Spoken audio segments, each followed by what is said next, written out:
Hello, Culture Matters podcast. And King Herod heard of it, for his name had become well known. And people were saying, John the Baptist has risen from the dead. And that is why these miraculous powers are at work in him. But others were saying, he is Elijah. And others were saying, he is a prophet, like one of the prophets of old. But when Herod heard of it, he kept saying, John, whom I beheaded, has risen. For Herod himself had sent and had John arrested and bound in prison on account of Herodias, the wife of his brother Philip, because he had married her. For John had been saying to Herod, it is not lawful for you to have your brother's wife. Herodias had a grudge against him and wanted to put him to death and could not do so. For Herod was afraid of John, knowing that he was a righteous and holy man, and kept him safe. And when he heard him, he was very perplexed, but he used to enjoy listening to him. A strategic day came when Herod, on his birthday, gave a banquet for his lords and military commanders and the leading men of Galilee. And when the daughter of Herodias herself came in and danced, she pleased Herod and his dinner guests. And the king said to the girl, ask me for whatever you want, and I will give it to you. And he swore to her, whatever you ask of me, I will give it to you, up to half of my kingdom. And she went out and said to her mother, what shall I ask for? And she said, the head of John the Baptist. Immediately she came in a hurry to the king and asked, saying, I want you to give me at once the head of John the Baptist on a platter. And although the king was very sorry, yet because of his oaths and because of his dinner guests, he was unwilling to refuse her. Immediately the king sent an executioner and commanded him to bring back his head. And he went and had him beheaded in the prison, and brought his head on a platter and gave it to the girl. And the girl gave it to her mother. When his disciples heard about this, they came and took away his body and laid it in a tomb. Repent, for the kingdom of heaven is near. Matthew 3:2. The axe is already at the root of the trees, and every tree that does not produce good fruit will be cut down and thrown into the fire. Matthew 3:10. Look, the Lamb of God who takes away the sin of the world. John 1:29. He must increase, but I must decrease. John 3:30. Those are the words of John the Baptist, a voice crying out in the wilderness, a man that lived with courage, conviction, humility, preparing the way for something greater.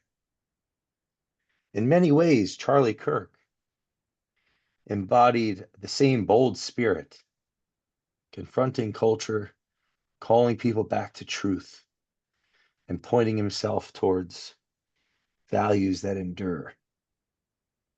When the tyrant dies, his rule ends, and the martyr dies, his reign begins.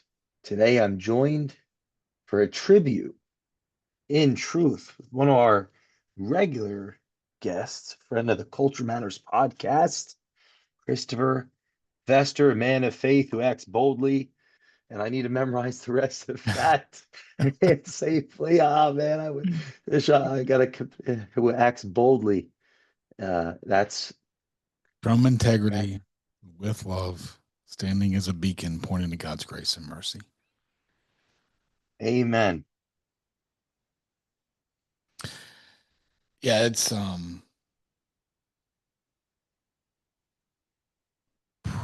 you know,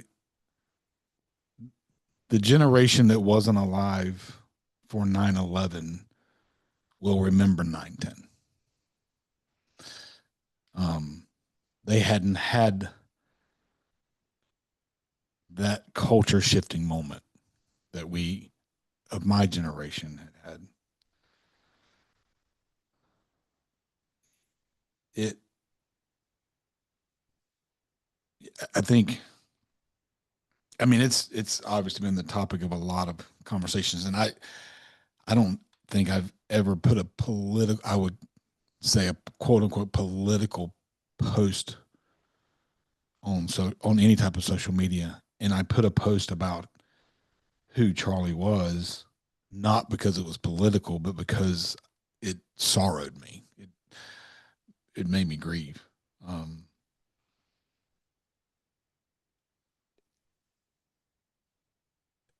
and we actually talked about it on my discipleship call on Monday about regardless of whether you liked his style, he did what no one else would do, and that's have conversation, ask questions.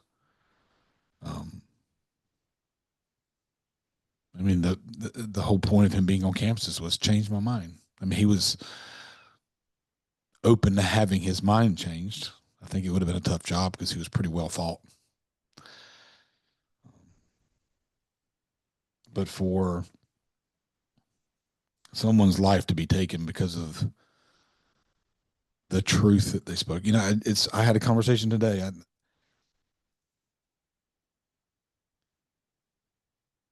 People are constantly saying that he was killed because of his opinions. And I kind of went back and started looking at some of the speeches, not the excerpts that are crazy about social media, but even those. And I never heard him really speak opinion. He spoke fact. Um, he and I share the belief that the Bible is the inerrant word of God. And so when he spoke biblical truth, it was truth. I mean, even Peterson says that the Bible isn't just truth, it is the truth when he speaks of it. But when people are faced with truth, it makes them take a long, hard look in the mirror, and sometimes they don't like what they see, and then they lash out against the mirror. So,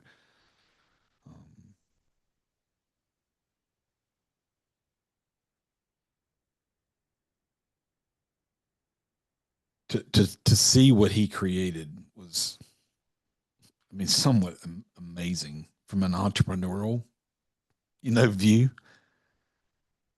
At 17, 18 years old, created this small little idea of let's have conversation and let's band together around a common idea to what Turning Point grew into. And I was fortunate enough to be at a Turning Point event two or 3 years ago, in November. We'll make I think 3 years ago, and got to hear him speak and a lot of other people speak. And I was talking to my youngest daughter because she was horrified with it. She was more horrified by some of the reactions of her. I'm not even going to call them a friend group, but her classmates, because some of them were actually cheering about it.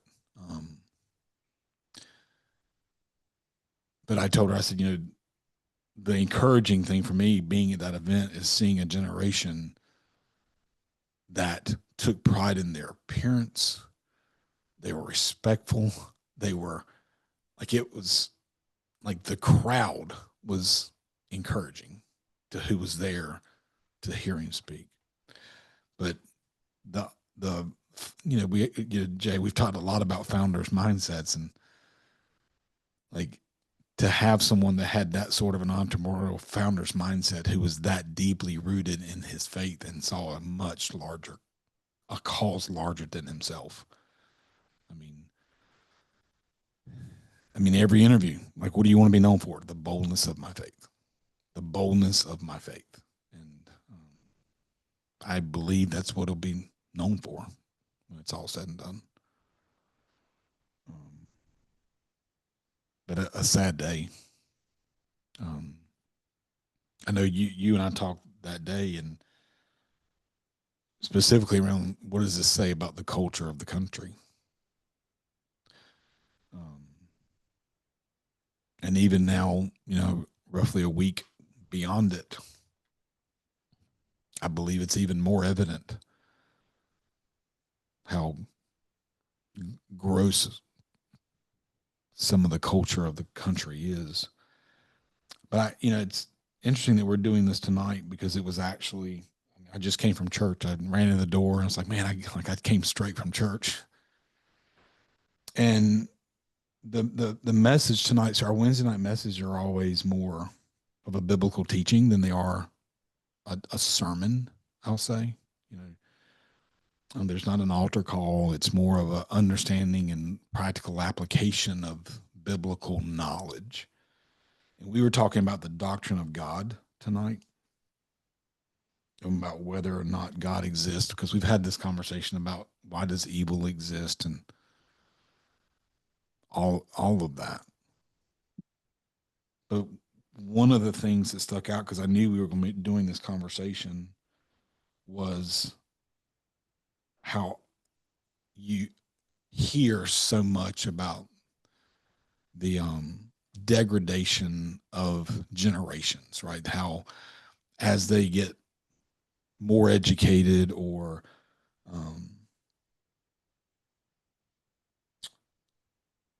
less in tune or in to some type of a faith base, then that's what's wrong.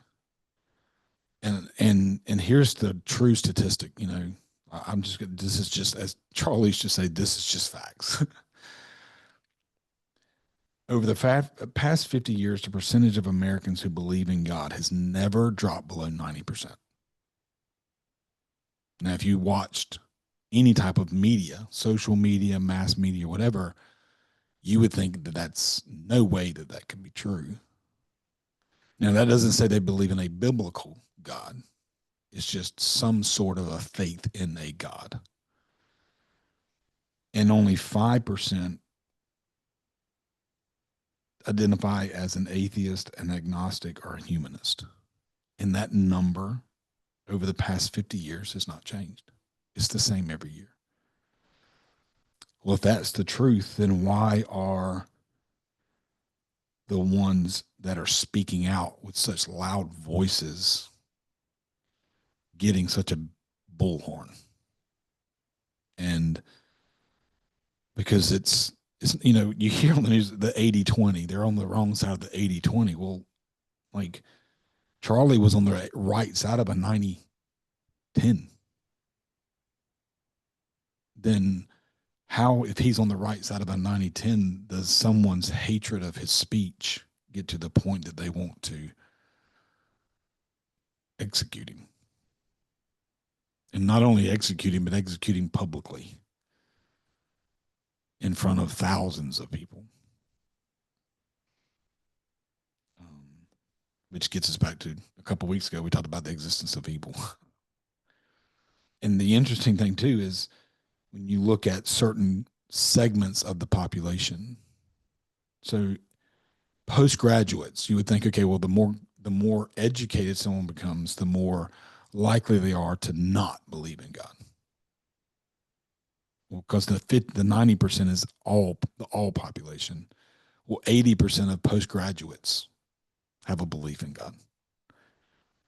But when you look at the National Academy of Scientists, only 8% of them. So there's just these little small segments of the population.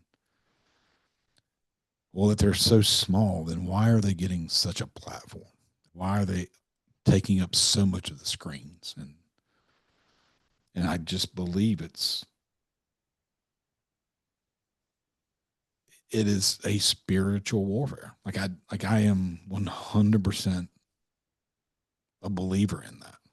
And I mean, Jesus faced it, a spiritual warfare. The minute after his baptism, he goes into the wilderness and Satan tempts him with all the forms of flesh. That's a spiritual warfare. That is the spirit of evil, Satan, tempting the most powerful spirit on the planet or in the universe. Like he's tempting God. So that battle has been since existence, but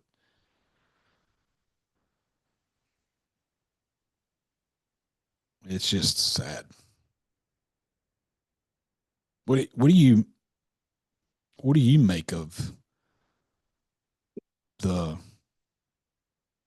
reactions, like the visceral excitement and cheering versus the overwhelming grief of someone that like so few people had actually met and had a conversation with Charlie? I mean, it's like it's. What's your take on that?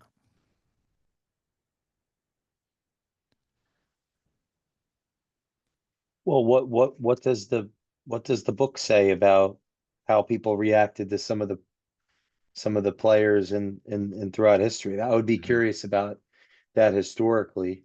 Yeah. So Suzanne and I I actually, don't, yeah, I yeah. don't So I, know. I can give some insight to that. And then Um, yeah. So I'll give you some current day culture, right? Like, but I want to ask it back. Like, what does the book say about how people would react to?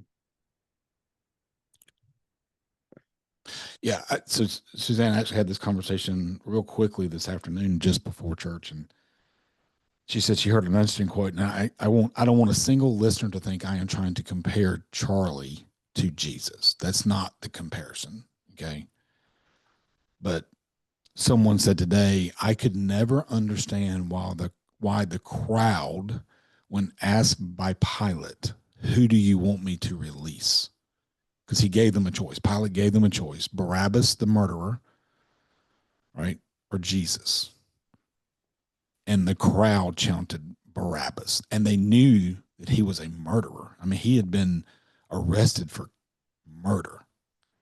And overwhelmingly, the crowd, who 7 days prior to that were celebrating Jesus' arrival into to the city. And so quickly, you know, that crowd turned and and it was led by those in power, like the ones that were pushing Jesus and calling for the execution of Jesus were ones in power who were losing because of his influence. You know, one of the things that we discuss in our men's group is the difference between power and influence, and power can be abused, and it was being abused by the religious leaders. And Jesus had zero power. He was not a religious leader. He just had influence. Like people had seen the fruit of what he was doing, and he had gained influence. And this idea that the influence of a nobody from nowhere who was nothing more than a carpenter was having the influence he was having that was taking quote unquote power away from the ones who felt like they deserved it. And because of that, they call for his execution. So, yeah, I mean, it's like if we're looking at a biblical perspective throughout the Bible, um, there's always been this, you know, enemy stand, which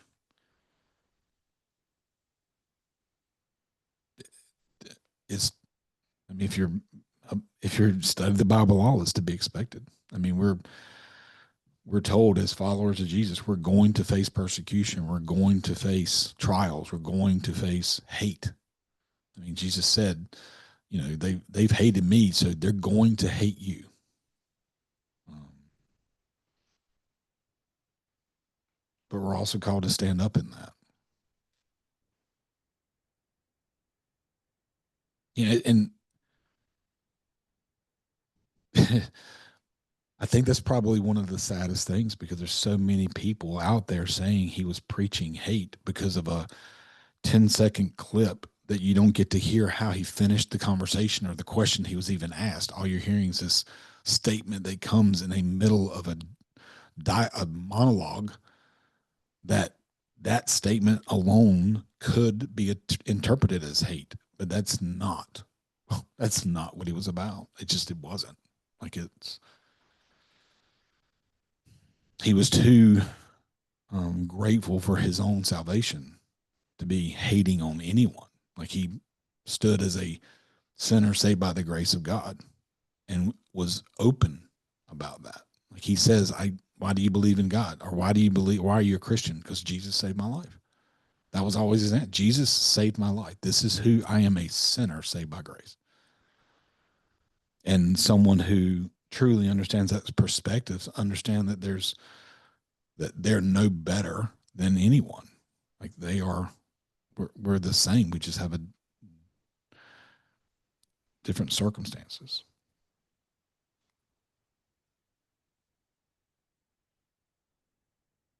But his unwavering proclamation of his faith was admirable and inspiring.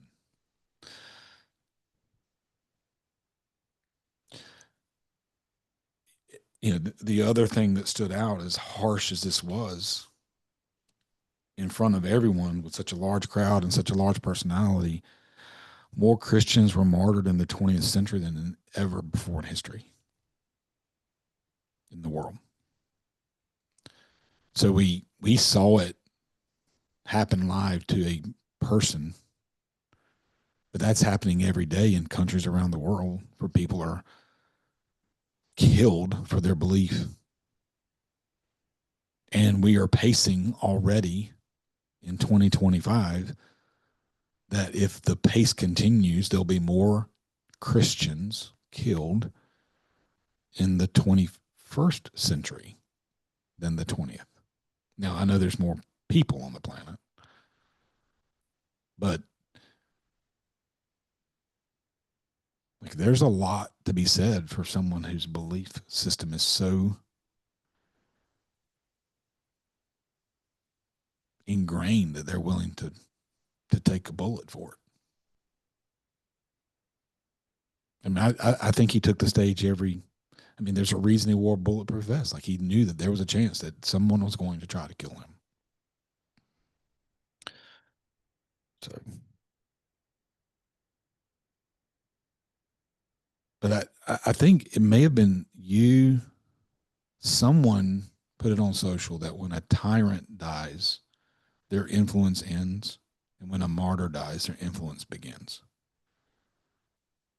And the definition of a martyr is someone who's put to death because of their faith. So I hope that to be true. I know there's been a surge among churches, just days after. So how well the church cares for those people that are searching will be the result of it, I guess. So What about biblically the fact that he would go, his example of going to these campuses, having conversations, or anywhere in the library that yeah. So if you talks about that action. Yeah. So, again, I don't want anybody to hear this and say, oh, Chris is saying that Charlie was like Jesus. Well, we're all called to be more like Jesus every day. So I'm not calling him the Son of God. I'm saying he was living out the boldness of his faith by carrying the gospel to those who may never hear it. That's, we that happens every day in countries all around the world where people go out and speak to those that don't believe. Like it's just missionary work. And you and I had a lot of conversation. Like I know and believe that my first mission field is my home, and the second mission field is everything else. So him to go and have dialogue in a place as infected as college campuses have become over the last 20 some years or 30 years or whatever.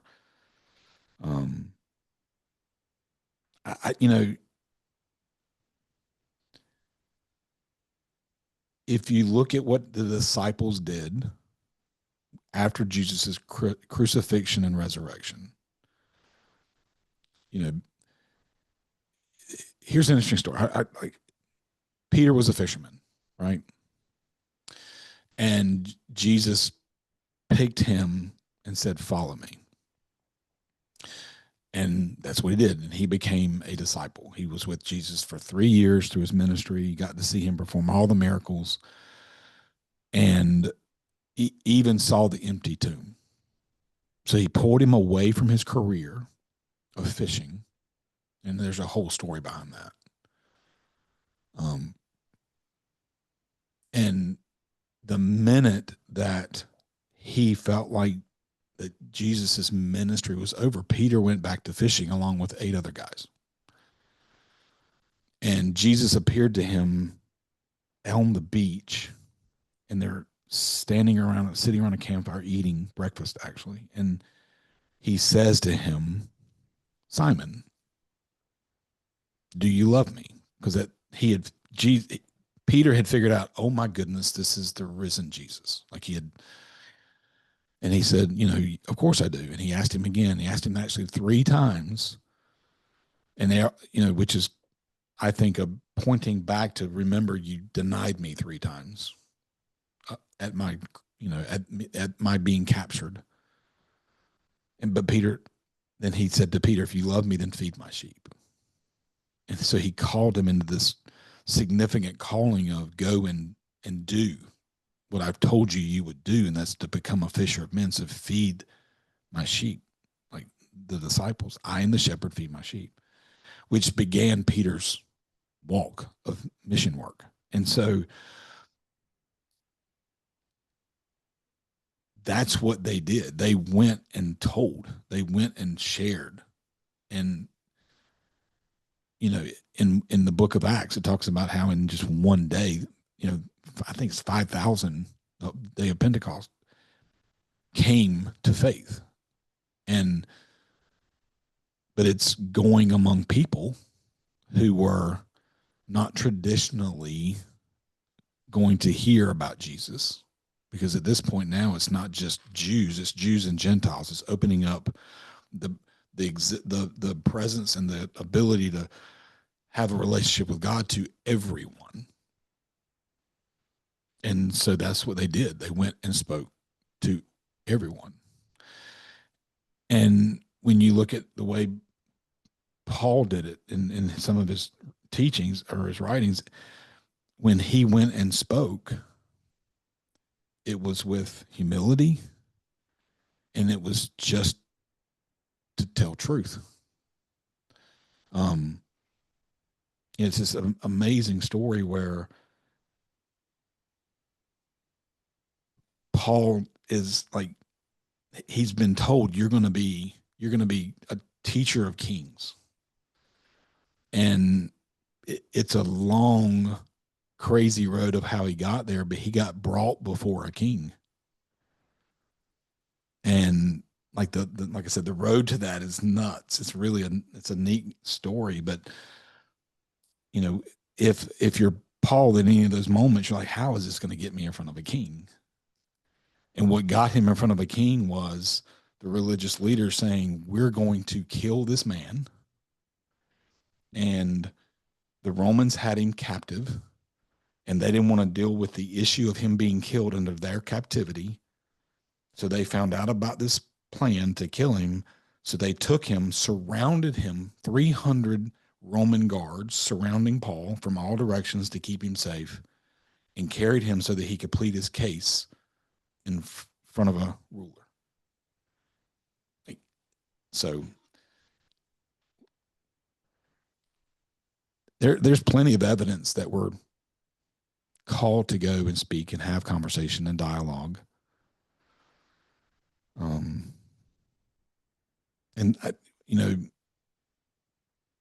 Tilling the soil is what I'll say. I think what Charlie saw is that those conversations were tilling the soil and planting seeds. And then what happens beyond that, he has no control over. If I have a gospel conversation with someone, my hope is that it's a fruitful conversation, but I don't have the control over the decision of the person I'm having a conversation with. That's in God's control, but my command is to have those conversations. And I believe that's what I saw Charlie living out. He was doing gospel presentations and calls to altar and calls to salvation at every conversation, every time he spoke. So as much as it was a political movement, I think first and foremost for him, it was, I'm going to preach the gospel. And I heard someone say that he was the closest thing to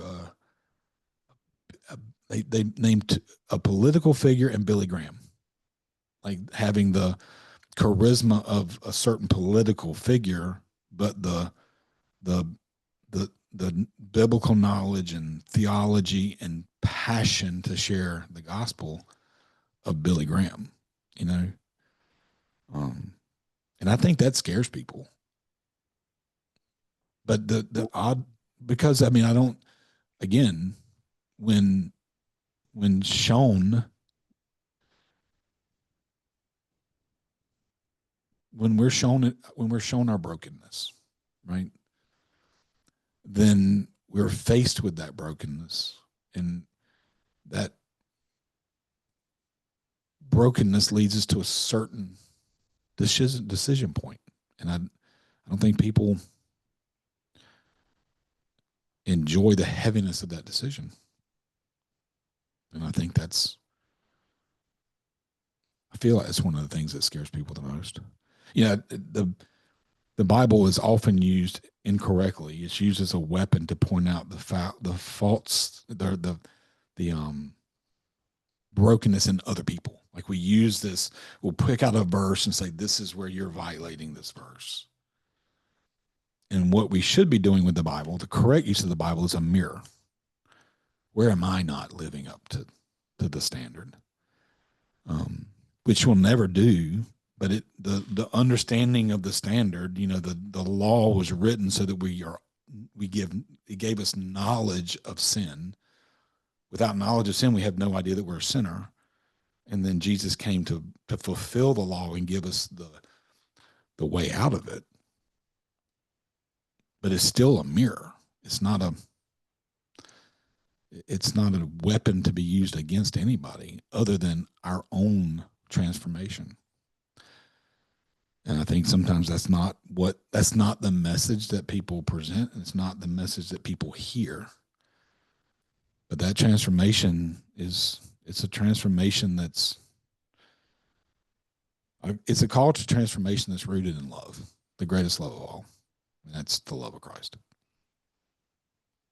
So I think that if people don't know how to love themselves, they can't understand that the God and the creator of the universe actually cares about them.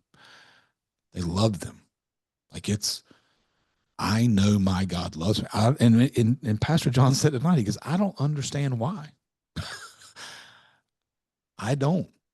I just know it to be true. I can listen to the enemy give me every reason in the world why I'm unlovable. Every mistake I've made, every lie I've told, every dumb decision I've made, every time I've done the wrong thing, knowing the right thing. And he loves me. And I think often people just don't love themselves. So the idea of an all-knowing, omniscient, all-present, everywhere God loving them is such a foreign concept. It's just because they don't love themselves. And I think when faced with the fact that you could have an unconditional love, I think that scares people. I really do think it scares people. Like, what do you do with that? Well, you share it. You give it away. You give that love to someone else. You give the example and the fruit and the transformation and the gift of it. You just give it away. You know, one of my favorite things to say, and I wish I could give credit to where I heard it, is we're not called to be a reservoir of that. We're called to be a river of that.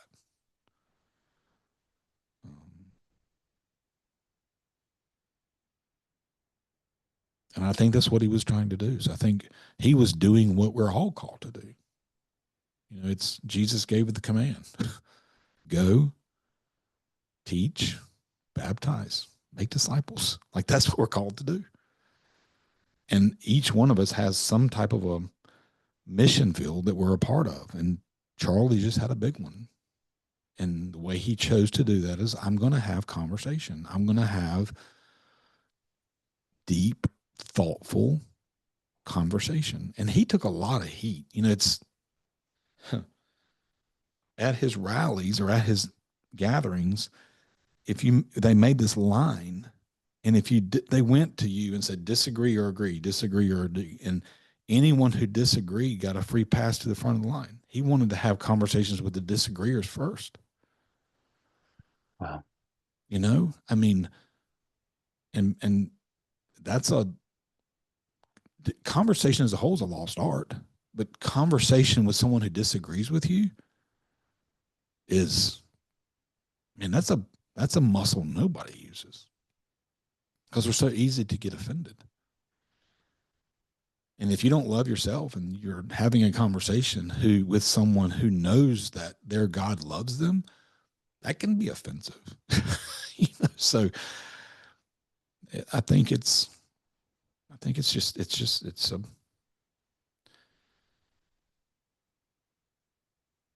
a sad state, but it's where humans have been.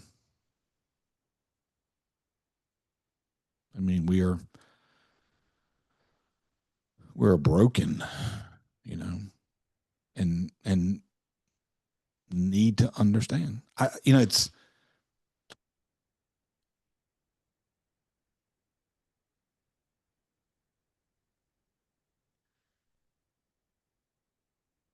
heard Peterson, you know, he gets asked all the time about his opinion of God.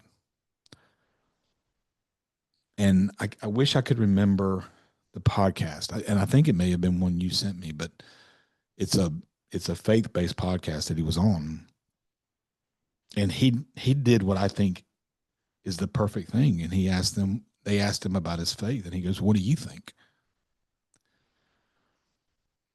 And the guy that's on the podcast gave the perfect example. He said, "I believe when I see how you act,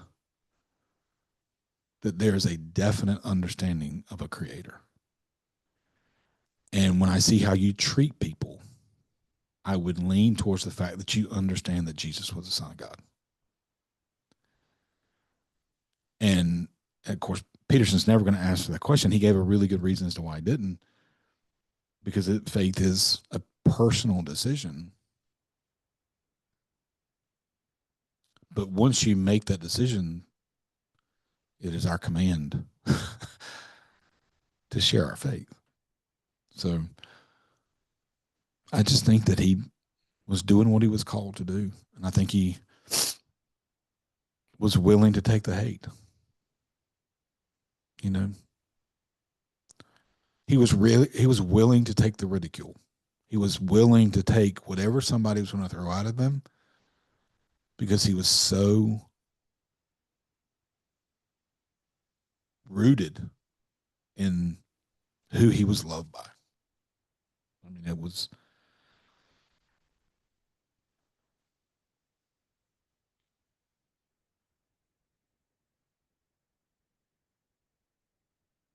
you know, we talked about it on our discipleship call on Monday about why he had such an impact on the younger generation.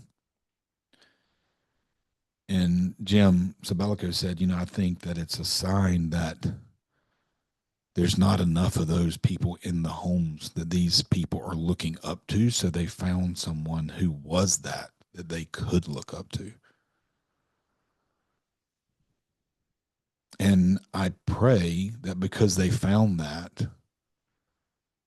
it will inspire them to be that.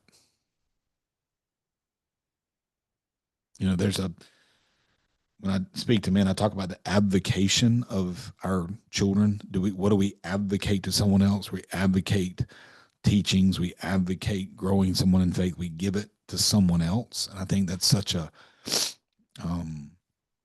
epidemic that you have this generation who responsibility of their moral thought and moral understandings and this is just about morality. This has nothing to do about a belief in Jesus, but just even morality, just to start at the base of good and evil, has been advocated to an area that it's just not in any longer.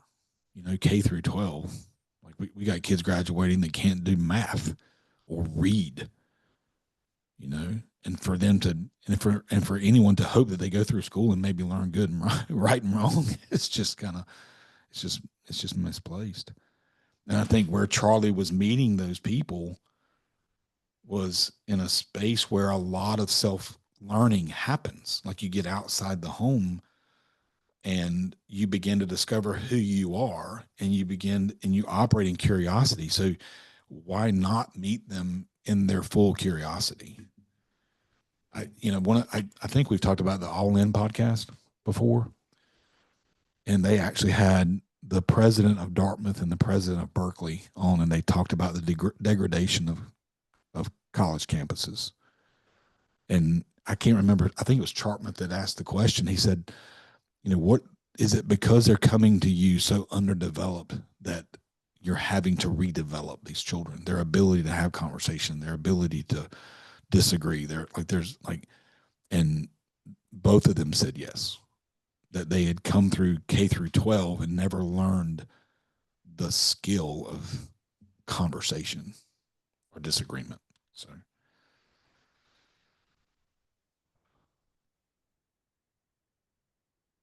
and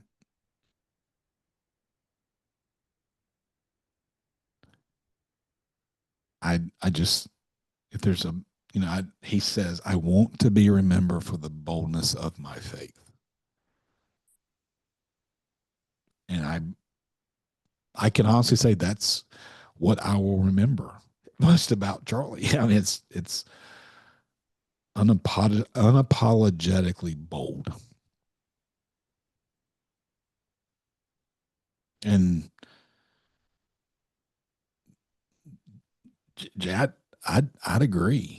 If I was going to be remembered for anything, I would want it to be that first. Mainly because I personally believe that's the reason my children are bold in their faith.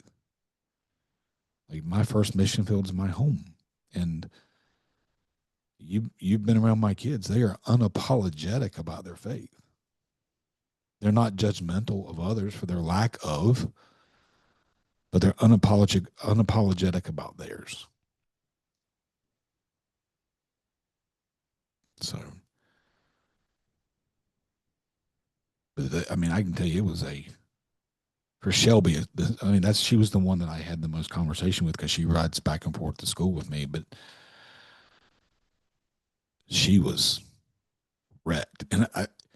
And you know, I picked up Mason that day, and man, he was a wreck because he saw this young, energetic man who was bold in his faith. That wasn't Uncle Chris. Like it wasn't me. It was someone else who was unafraid to share and understood the world and understood politics and was super educated and really charismatic and sometimes overly charismatic. Sometimes, I mean, Charlie could offend people pretty quick, you know.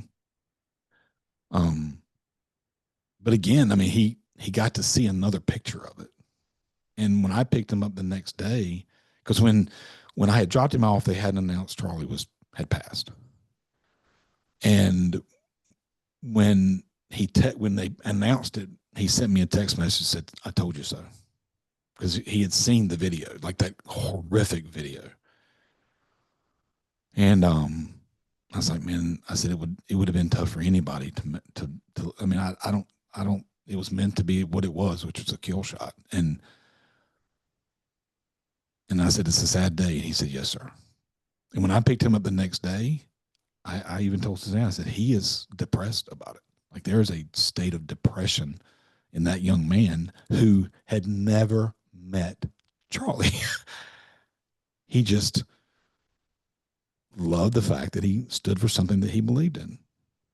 And Mason has some of those very same values, which is why Shelby was so offended that she had people in her class that were cheering it and wishing for it. One of her classmates literally made the statement, "I hope he dies."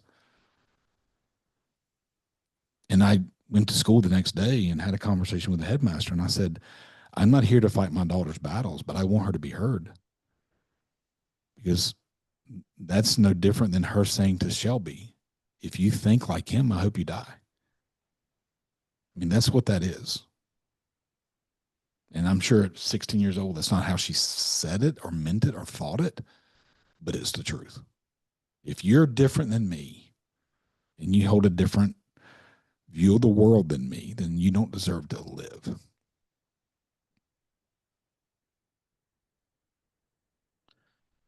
But when a martyr dies, the legacy begins, or the influence, or the movement.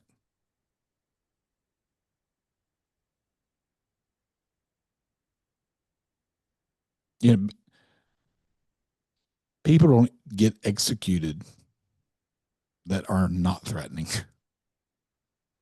I talked about the martyrism of Christians in the 20th century. They weren't taken. They're in countries where it's illegal to be Christian. Like they're there as missionaries, and it happens a lot. It never gets reported on. We're never going to hear about it. It's like the people who know about it are the ones that are running those mission organizations. So, it gets reported. You hear about it if somebody does like a beheading or something, but but it's more, like I said, in the 20th century than ever before in history. But they're not executed because they're ineffective. They're executing them because they're a threat to some sort of power base that's just evil. You read the Communist Manifesto, the first rule of communism is you must convince everyone that there is no God and that man is the ultimate authority. And Charlie was trying to do the exact opposite. We have no authority, right? We just have the gift of salvation. Our authority lies in our Savior.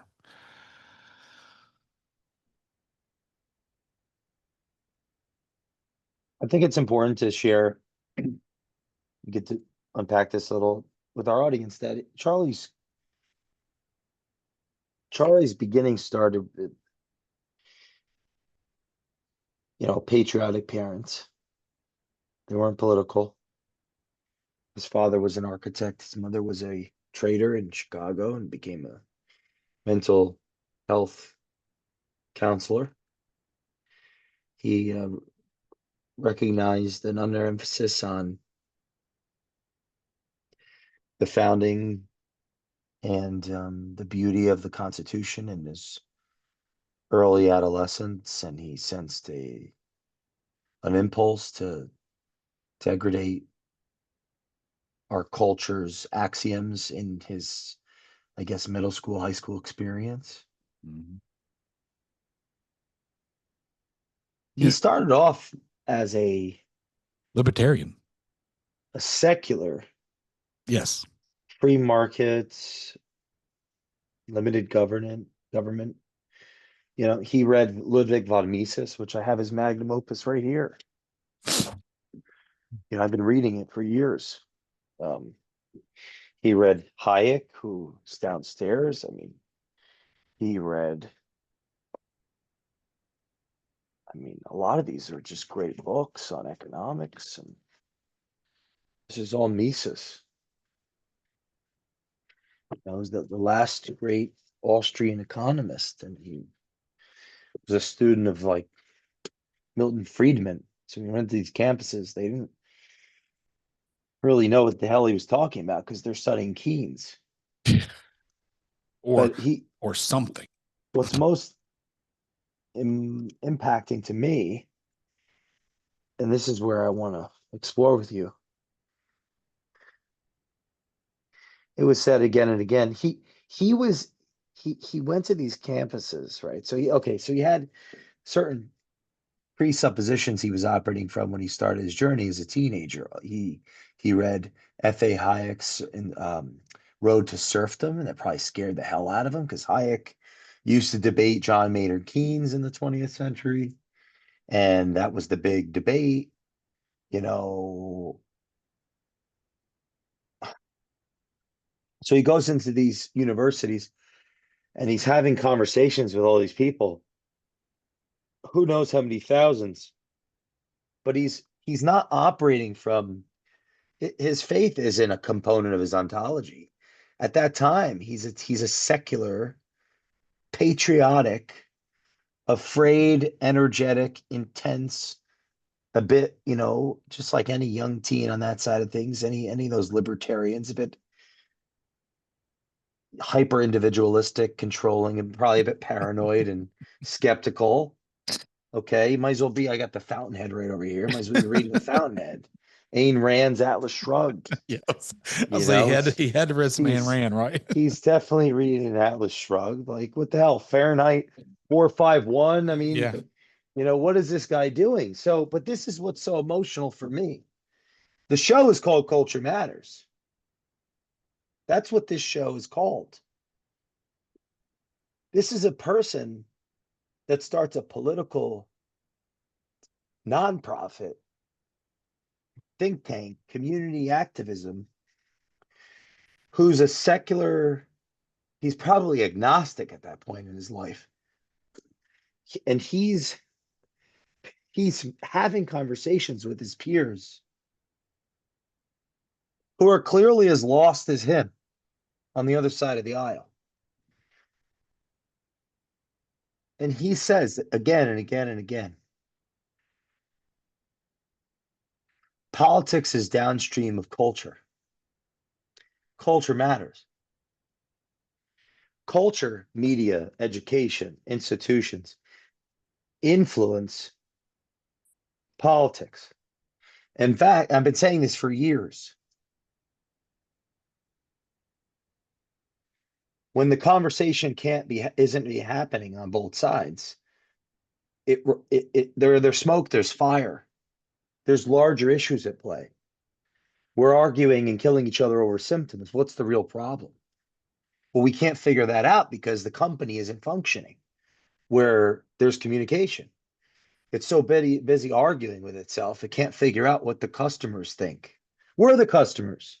So where I'm going with this is he went from a secular, conservative, libertarian leaning to what's described as a fundamental a Christian nationalist.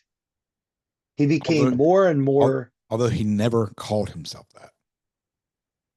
But go and ahead. I'll describe it this way. Uh,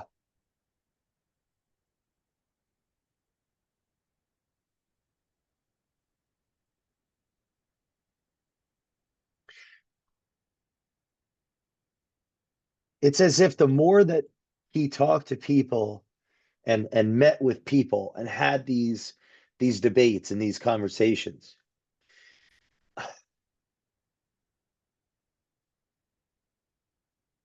the more that it was like being in a laboratory and just testing, trying new things. It's like that friction, that conflict brought him to recognize that the antidote to that chaos was this belief structure, that the whole culture that we have, the whole society that we have is the fundamental foundation is the Judeo-Christian framework.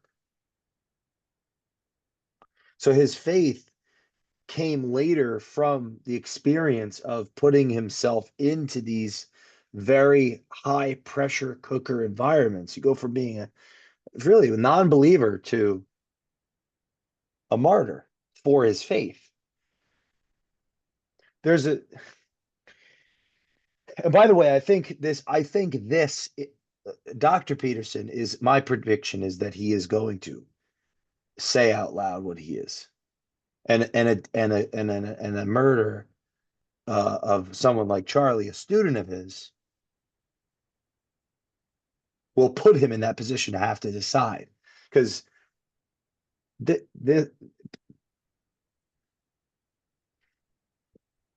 for the same reason Charlie went from being I think probably agnostic to a Christian who's attempting to influence culture to change to art maneuver impact politics. He's doing that because he's reacting to the battle that he's trying to confront and recognizing that he has to make a choice or he doesn't stand. If he doesn't stand for something, he stands for nothing. I think Dr. Peterson is going to actually decide. I think he is going to decide. I think he is going to say it. He is going to own it Well, because he can't be a Nietzschean anymore because his students are getting killed for being for just essentially owning what it is that they are. I think the doctor is going to, and I think it does matter saying it because I think he is gonna. I think he will. I think he'll come out of hibernation so and he'll pick a side. and I agree. There was definitely a catalyst in the environment that he was in. But humans are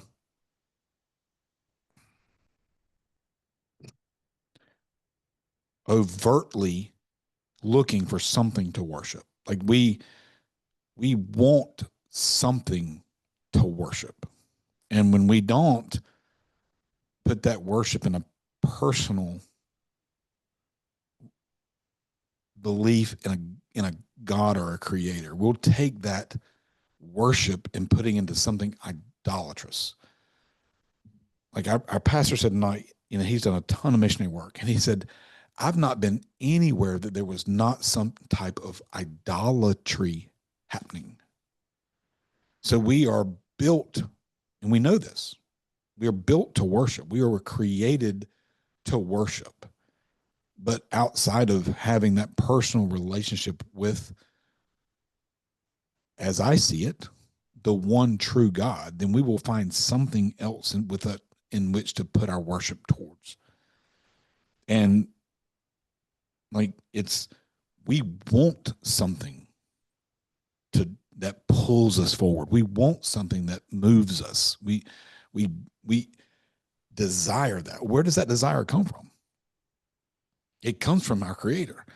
So as Charlie, this is me, right, pontificating a little bit, but as Charlie got into this idea of, number one, I agree. I think he saw where things were headed because he was such a student of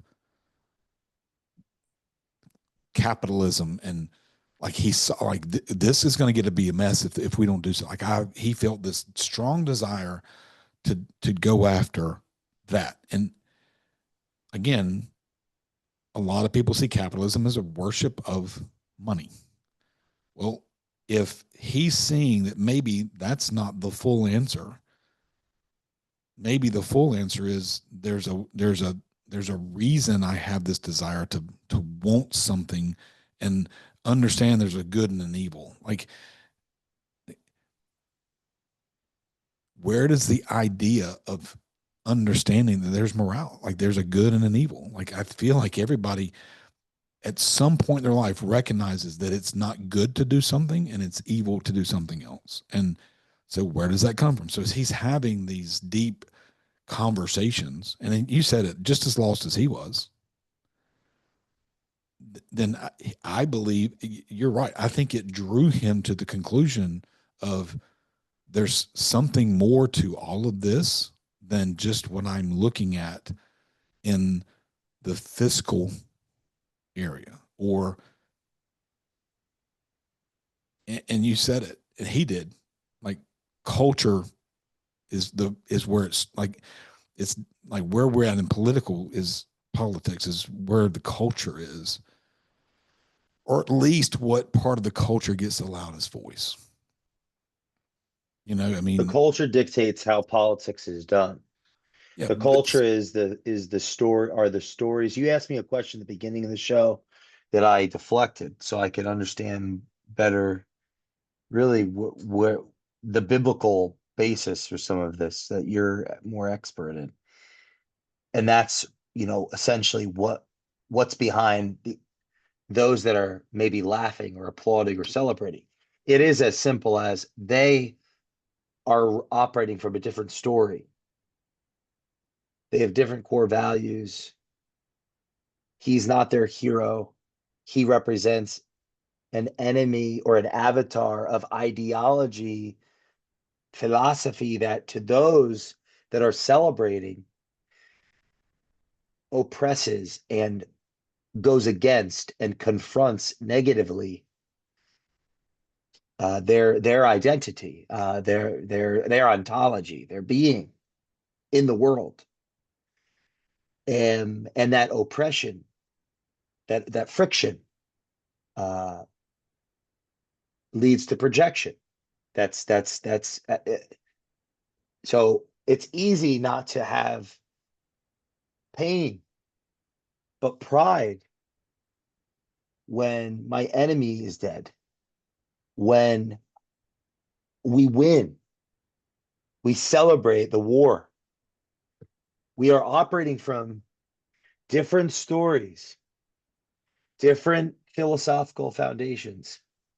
We are we act out different rituals, and we have different heroes, and we speak a different language.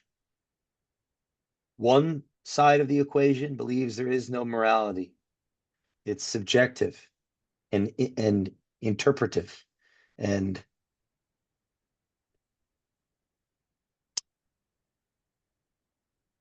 multi and I would say pluralistic. Another side, there is morality, is right and wrong. And here are heroes to represent that. Other side, here are our heroes to represent this. These are our rituals. We meet here on this day, we do these activities. Here we don't meet here on that day, and we don't do those activities. It's two different. They're opposing stories. We don't believe in borders and order. We need borders for there to be order and for there to be responsibility and identity. We don't, identity is not finite, it's fluid. Identity is malleable and, uh, you know, infinite and subjective. And like there's two different universes occupying the same space. And for, you know, what happens when a company has two different companies up within the same walls is confusion, is angst, is opacity and animosity. It's it humans are, we need clarity for there to be identity. yeah. So there's to answer there's for those that are perceiving it, it's like yes, because that's the enemy. It's I'm not justifying the activity. That's the at all. Oh God, I hope I'm not coming across that way on the No, show. no, no, no. You're Uh, not. it's like why would people be excited? And I watched the Passion of the Christ. Why they seem pretty excited about turning in the carpenter because he's pissing everybody off. I mean, it's as simple as get this guy out of here, kill him. What do you mean? What do you do? We don't like him. I mean, that's pretty much where does that come from? It's a part of the human heart. Right. Uh, But if the statistic I gave, right, which is a Pew study, is that 90% of Americans believe in some sort of a God. Okay.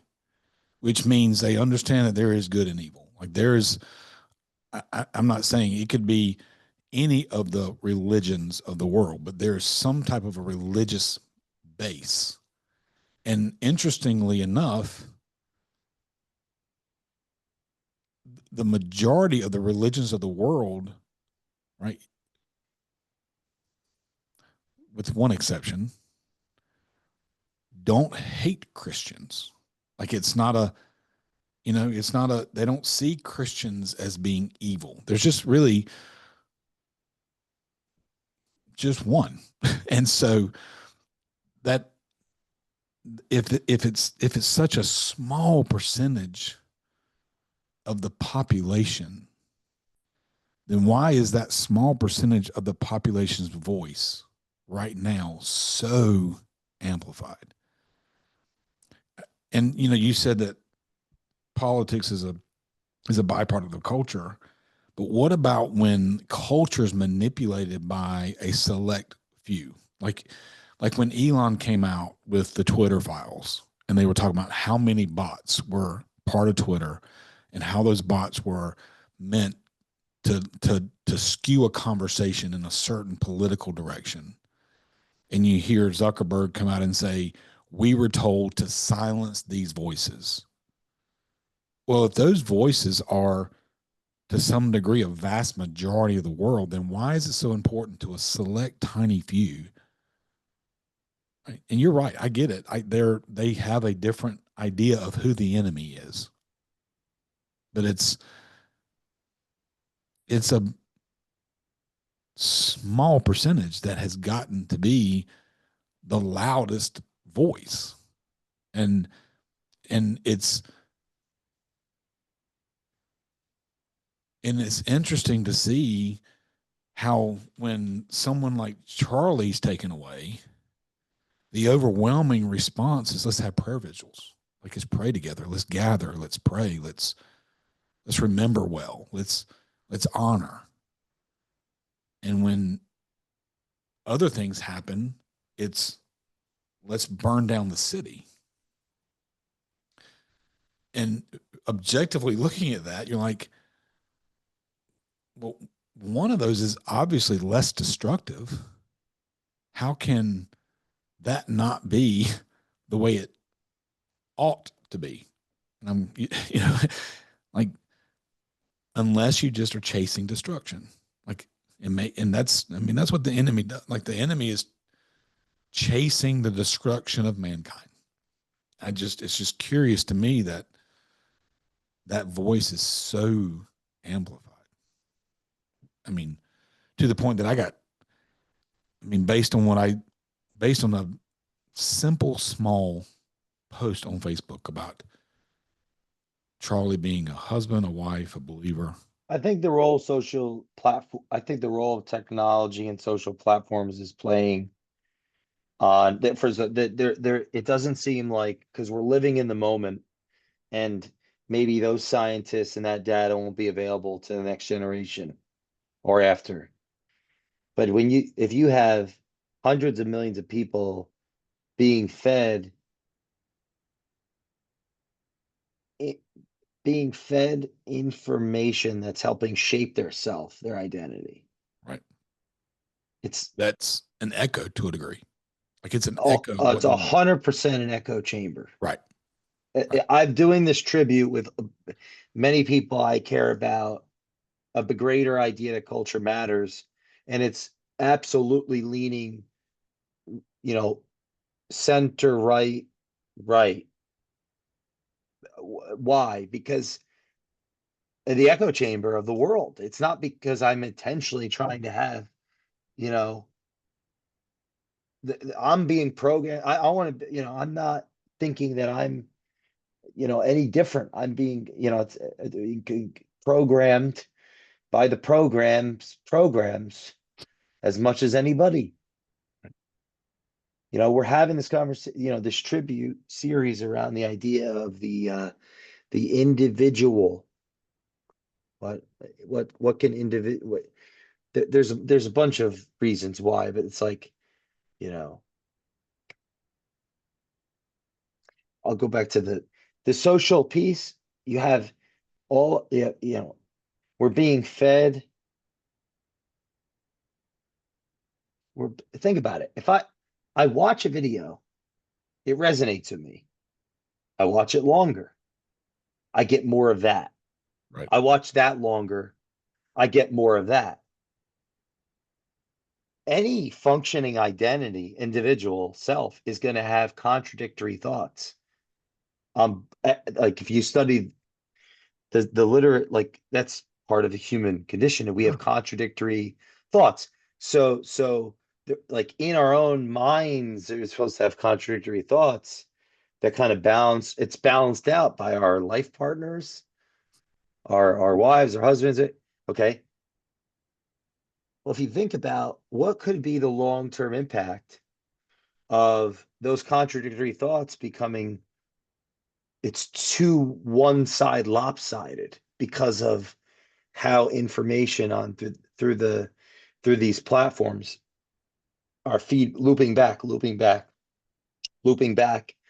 increasing anxiety.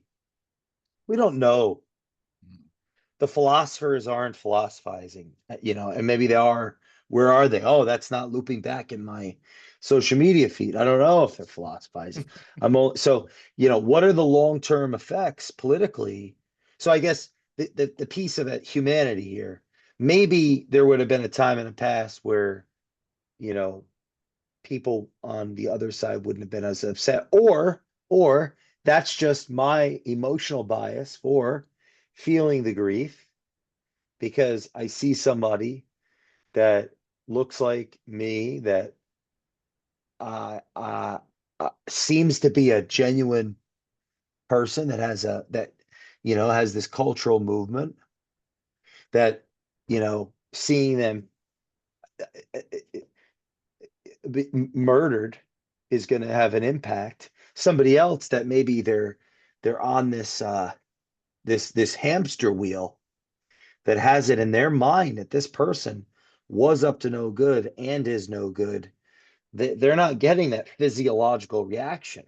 So how do we, if we think we're in the right on this one, like, oh, that was a good person, how do we shock that person back to life? I don't think it's just cutting them out of society. It's like, hey, come here. And I think that's the whole thing with Charlie. He was showing love and Mhm. his willingness to have conversation, even if his rhetoric was abrasive at times. First of all, it looked like he was maturing as he got older. Oh, for I sure. would give him I a mean, lot of credit. I mean, it's easier to, but that weekend, what was it? Monday morning quarterback or locker, the yeah. I'm not in that position, so I don't, I can only imagine how difficult that is Uh, to go and have these conversations respectfully. yeah.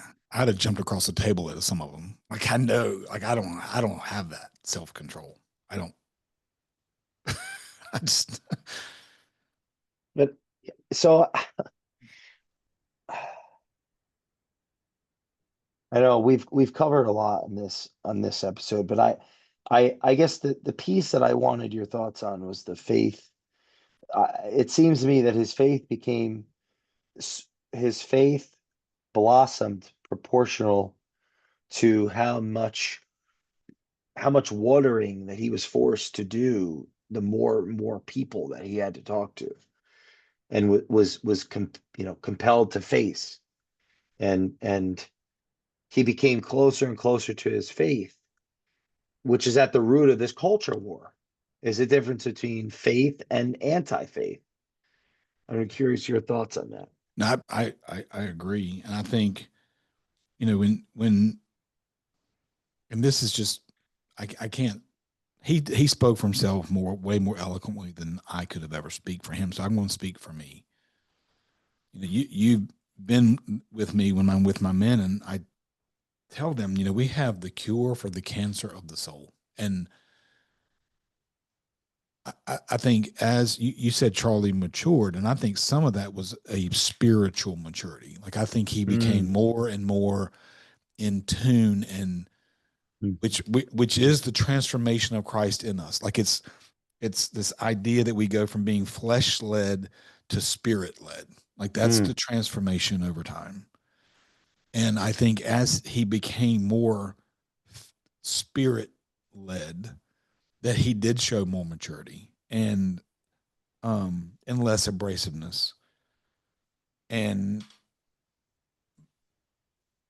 But I think and I said I was going to talk about for me, as I see the fruit of my dependence on God, my dependence on leaning on being led by Spirit and not by flesh, and then again seeing the fruit of it,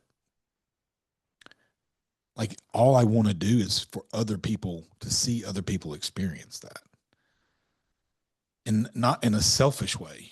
Like it has nothing to do with me.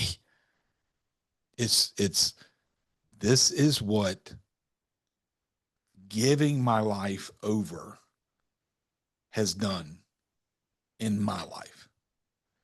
And you have to experience this.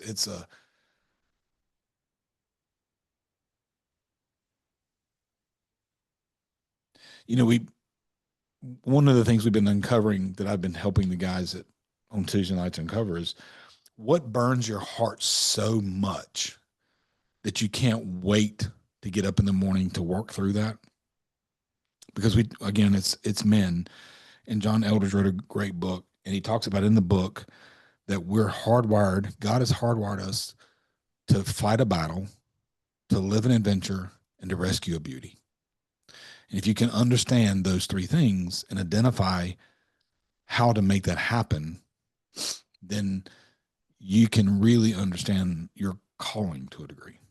And so, you spoke to my standard statement, and I've actually added to it, because more than it being a standard statement identifying who I am, I've developed it into a mission statement that describes what I feel like my calling is. And it is, I'm a bold man who acts with integrity and from love, standing as a beacon pointing to God's grace and mercy. That's the who part of it. The what I do part of it, the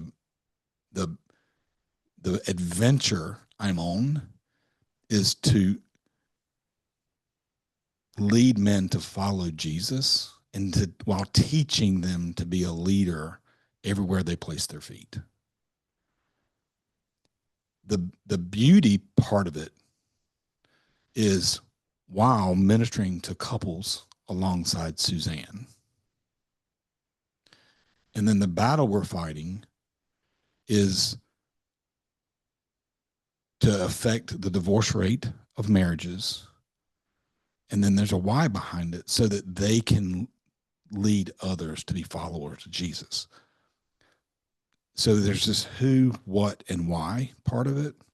But in all of it, there's a definition of the adventure I'm on, the beauty that's with me on this adventure. Because she's perfectly equipped to be my adventure mate. And then what's the battle? Well, it hurts my heart to see families torn apart. And so what can I do about it wherever I put my feet? A friend of mine in the car business posted up today that he'd been asked all the time, why are you not in ministry? And he goes, they miss the fact that I am in ministry. They just, and I said, it's sad that people see ministry only from the pulpit or a mission field. They don't understand that it's everywhere you place your feet. And it's sad to me that that's so rare. But I feel compelled at every opportunity to share and to give God the glory in the transformation that's happened in my life, the fruit of it, the effect it's had on my children, the effect it's had on my family as a whole. And there's a difference between happiness and joy. When I look at the effect on my children, I feel joy. When I look at the effect on my marriage, I feel joy. When I look at the effect of who I was 15 years ago versus who I am now, I feel joy. Like it's joy. And has nothing to do with me. It has and I want everybody to feel that. And I think as Charlie matured in his faith, that became as the biggest tug on his heart. I think that's what was burning in his heart. We talk about, hey, what's the passion of your heart that aligns with God's heart? Like, that's what we're looking for, because that passion, if it aligns with God's heart, it never gets extinguished. It never goes away. It doesn't die. It's in alignment with his. I think what you're seeing is, as Charlie matured, that he discovered that passion, and he goes, well, I can use this platform that I've created to create political change, cultural change, and all the while I can introduce people to Jesus. Like, I think that's the growth I saw. Because, I mean, like you said, as an 18-year-old kid, man, he was he was an excitable young fellow, But I mean, it's, there, and even in the last 4 or 5 years, like, was a massive shift. But I mean, a couple things happened too. He became a father. That changes your perspective of the world, because all of a sudden you're not the most important person. Like, it's not about, like, you realize you may squish that realization and stamp it down, but eventually it kind of can rise to the top. But the minute you lay your eyes on your kid, you're like, yeah, it ain't about me. And I think there's something to be said about that too. I mean, like, it's just maturity. I don't know that I even answered your question, but I think he found what was on his heart, and that was the reason it was so much of his conversation. I don't think it was about drawing criticism or controversy. I think he wanted people to experience what he experienced. I mean, when people asked him why, Jesus saved my life. Going back to your statistic about faith, people that believe, if there's anything I've learned from distributions, it's not about what sounds like not much is actually tremendous. If something goes from 4% of the population being psychopaths to 6%, it's a 50% increase of psychos, because you go from 4 to 6. Now, 50% increase in psychos is 50% more psychos. So, Well, and Jay, if you got 10 people, now you have 15. That can be pretty big. and here's the crazy thing: since COVID, the number of agnostics and atheists has come down by 1%.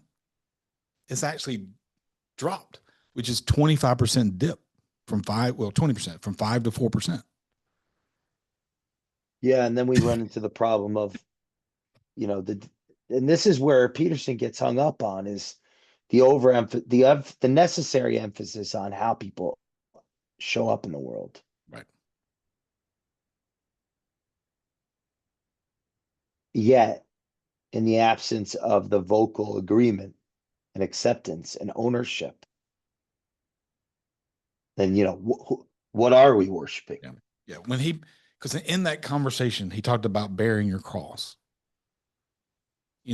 Pick up your cross. You're going to have to bear your cross daily. And he goes, I really don't think people understand what that meant. I to pick up your cross, because I think those that proclaim have never understood what it means to bear a cross. Well, the issue with that focus is, so yes, of course, right? The issue, however, is now, okay, we buy into this philosophy. So, and then, okay, who do we follow now? Well, it's him, not the eternal. Right. And that will lead anyone to be let down, including him. That's why Nietzsche said, I don't want any followers. I mean, I'm oversimplifying because he was a Right. complicated speaker. And Peterson is a Nietzschean. That's why he won't profess his faith. Because as one Nietzschean to another, he's a Nietzschean of the highest order. And I admire that about him. But the reason why I think you do say I'm a Christian or I am is because that completes the the formula. So one, act like it. Two, tell Proclaim it. everybody what you are. Because if you don't, then they're going to follow you and not their own accountability partner, which is the eternal. Right. The words does matter because that's how you signal. Now, if you're afraid to do it, or you don't want to because you feel like you're getting got in a game, that's more of your own paranoia. That's going to create your own hell. What I'm saying is he's a Nietzschean.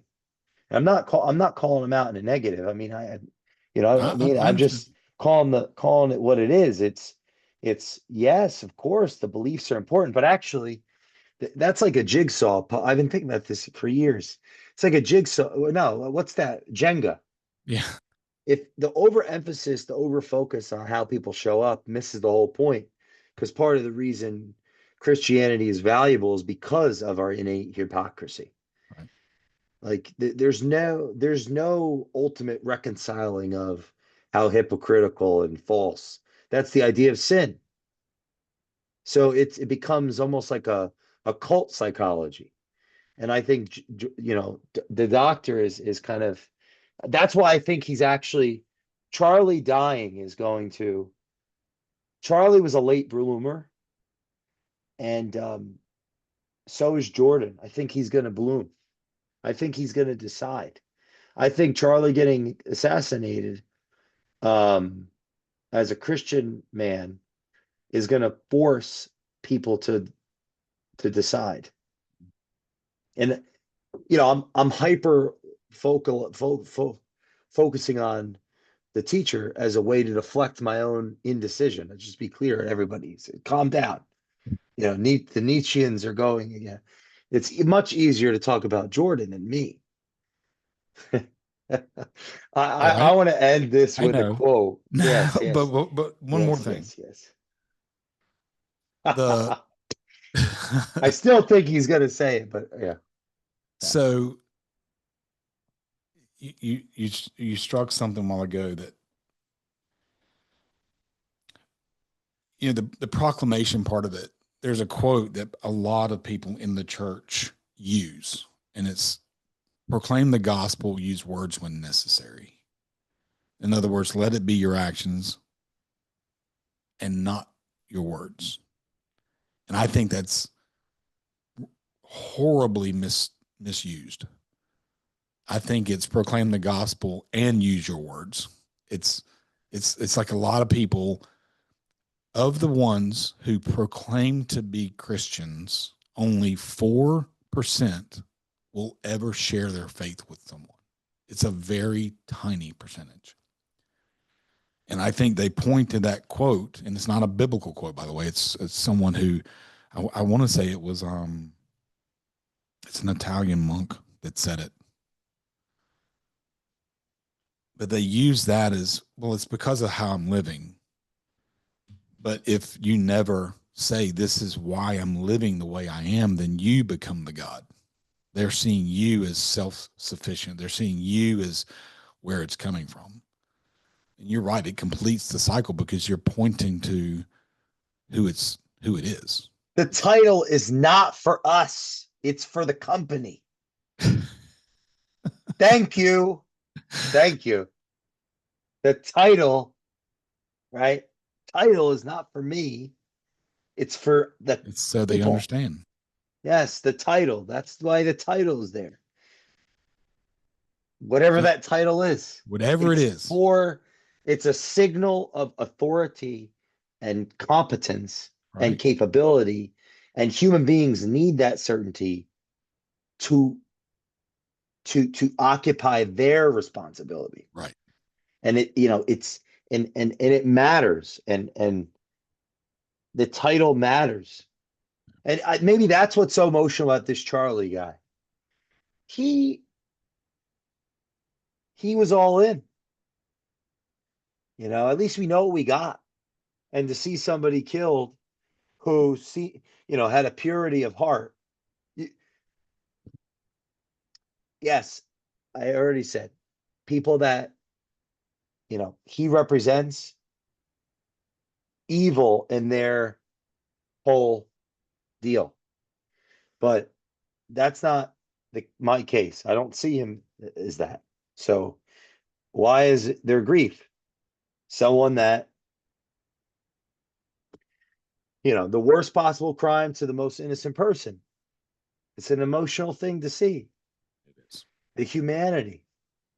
And this is about love. And this quote I want to share that I think embodies something that Charlie, in his imperfection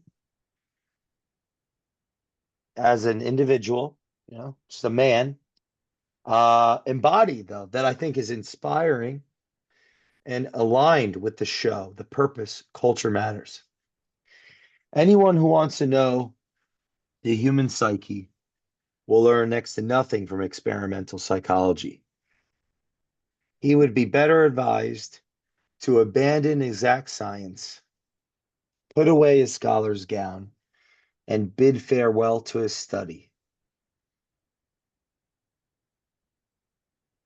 and wander aimlessly with human heart through the world. There, in the horrors of prisons, lunatic asylums, and hospitals, in drab suburban pubs, brothels, and gambling halls, in the salons of the elegant, the stock exchanges, socialist meetings, churches, revivalist gatherings, and ecstatic sexts, through love and through hate, and through passions of experience in every form in his own body, he would reap richer stores of knowledge than textbooks a foot thick could give him. And he would learn how to doctor the sick with a real knowledge of the human soul. Carl Gustav Jung. I think Charlie Kirk's example to go into the wilderness and meet with people possessed of all sorts of maladies. God, I hope that we can exemplify even 1% of that in the show as it grows. And I aspire to that example so that we can doctor the sick with real knowledge of the human soul. Chris Vester, thanks so much for agreeing to do this. What a gift. And we'll see you next time on page 1430. I'm so excited to see you reading that thing. Yeah, it's about time. Yeah. Love you, brother. Love you too. If you're listening to this podcast, share this with an enemy, and we will see you next time on the Culture Matters podcast.